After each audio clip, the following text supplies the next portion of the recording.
Hai semua, Assalamualaikum dan selamat pagi. So hari ini kita akan teruskan lagi topik perbincangan. Untuk hari ini kita akan masuk topik akhir lah dalam bab 5 ni iaitu tajuk 5.4 Kesan Penubuhan Persekutuan Tanah Melayu 1948. Jadi kesannya yang penting sekali you kena tahu berjaya. Okey, penubuhan PTM 1948 ini adalah berjaya. Berjaya kenapa? First, melalui PTM kuasa dan kedudukan Raja-Raja Melayu telah dikembalikan. Okey. Okey, Raja-Raja Melayu telah berjaya mendapatkan semula kuasa mereka yang terjejas semasa di bawah Malayan Union. Malayan Union ini adalah pentadbiran yang ditubuhkan sebelum PTM 1948. Yang kedua, kedudukan istimewa orang Melayu terjaga ataupun telah diiktiraf. Okay, next, membuka ruang kewarganegaraan dan yang keempat, yang terakhir sekali, mewujudkan perpaduan kaum. Okay, so kita nak tengok satu persatu lah. Ya. Yang pertama, kedudukan Raja-Raja Melayu telah dikembalikan. Apa bukti dia? Bukti dia ialah dengan adanya Majlis Raja-Raja. So, Majlis Raja-Raja ini pengerusinya adalah daripada seorang Raja-Raja Melayu lah. So kita ada 9 orang Raja-Raja Melayu. Jadi salah seorang daripada mereka ni akan menjadi pengerusi Majlis Raja-Raja. So ada 9 orang lah ya. So since kita punya negara ni ada 9 negeri yang ada Raja-Raja Melayu. So anggota Majlis Raja-Raja ni ada 9 orang Raja Melayu. So ingat ya, ini saya akan uji di dalam kuis. Jadi selepas ini maksudnya setiap keputusan yang berkaitan pentadbiran lah ataupun perkara yang terkandung dalam bidang kuasa kerajaan persekutuan, Pesuruhjaya Tinggi perlu rujuk kepada Majlis Raja-Raja. Okay, dia perlu mendapatkan pandangan, dia perlu mendapatkan persetujuan Raja-Raja Melayu. Kalau Raja-Raja Melayu sudah perkenan ataupun sudah bersetuju, barulah sesuatu perkara tu boleh dilaksanakan. Okay, itu maksud dia. Itu yang dimaksudkan.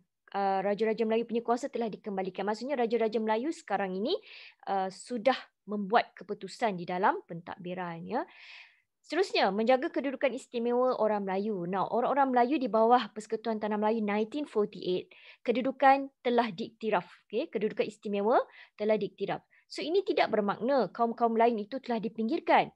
Okay? Kaum bukan Melayu, kepentingan mereka ini turut samalah dimasukkan di dalam persekutuan, ya, di dalam